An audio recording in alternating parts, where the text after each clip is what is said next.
Ang dami daw talaga work ng isang CEO. Yes, that's true. Because a lot of CEOs, they started also as the founder of their company. As a CEO, ikaw yung may hawak ng vision. You do the strategy. You work on your leadership. You work on your cash flow, the growth of your business. You work on partnering with people. You're so good with hiring. You create the company culture. You do the major decisions and you are a system builder. And sometimes, habang lumalaki na yung company, ang problema ay hindi tayo umaalis sa pagiging empleyado. Yes, empleyado. As a CEO, empleyado ka kasi ng kumpanya mo. Pero syempre, dapat hindi forever na empleyado ka. Again, you are also the founder of the company. One day, you need to delegate. And isa ito sa mga problema ng mga CEOs na meron tayo dito sa Philippines. We don't know how to delegate properly. Because as a CEO, usually, ikaw yung gumagawa ng marketing, ng sales, operation, accounting, finance, customer service, and even HR. And that's okay. Eventually, kailangan marunong ka talaga mag-delegate. You need to learn to trust your employees. You need to learn to trust your leaders. Because if not, your company might fail. And karamihan sa mga reasons bakit nag-fail ang isang company dahil sa problem ng leader. Yes, ikaw. Ikaw ang may problema. Walang iba kundi ikaw. Now ang question, paano nga ba mag-delegate? First, as a system builder, you need to have your SOP. Dapat marunong ka gumawa ng standard operating procedure mo. Of course, with AI right now, with everything that's happening, you can just do it as long as you memorize it by heart, you understand everything by heart. Now, if you don't know how to do this, it is better that you hire a consultant to help you on this. Number 2 is you need to train first before you delegate. Ang problema kasi sa mga CEOs ngayon, ang gusto nila, utos lang ng utos. Nagagalit sila kasi hindi ito nakukuha ng mga tao. It is important that we give time sa training. Remember, the employees are not the owners of the company. So, hindi mo sila pwedeng utus-utusan lamang. It is important that you train them, then you delegate. From then on, mas magiging smooth yung trabaho ng buong operations mo. Like what I said, number 3, you're a system builder. So, yes, you need to create systems. Some of the CEOs, what they do is they hire all-around employees. And walang masama dun. Okay yun. Kaya lang, sometimes when CEOs see that these employees are high performer, what they do is binibigay nila ito lahat ng trabaho dun sa high performer na yun. Ending, yung high performer na yun, umaasa tayo dun sa kanila and possible yung high performer na yun, mababurn out din soon. Hindi porket na siya lang yung magaling, ibibigay mo na sa kanya lahat ng trabaho. Dapat as a CEO,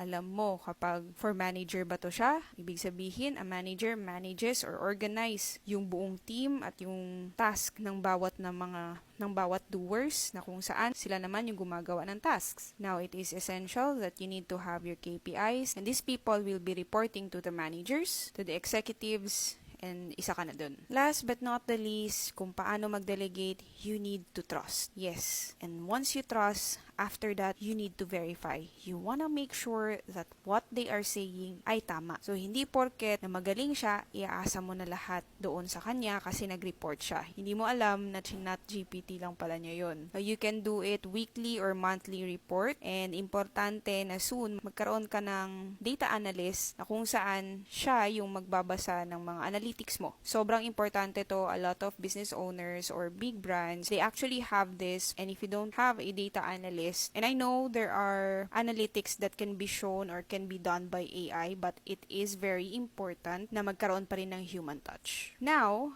just a tip for our CEOs out there. Dahil ginagawa natin tong lahat, sometimes we tell ourselves that we are very busy. And sometimes it makes us feel like we are productive. Good news, hindi lahat ng mga taong busy ay productive. Sometimes nakukulong lang tayo doon sa pagiging busy, but the truth is we are not productive. With that, a lot of CEOs ay nababurn out. You have to be careful dahil ang pagiging burnout, usually, it takes us at least 2 years to recover from being burnout. Kaya maraming mga CEOs ang nagpapatherapy dahil hindi biro kung paano hawakan yung buong kumpanya. Now, if you are a CEO, guess what? We are looking for 3 brands who are actually earning at least 5 million a month and gustong mag-scale up. Or 3 brands na for launching, as long as may budget ka and you want to position your brand properly in the market, message me and most probably we can work together. Yun lang. Bye!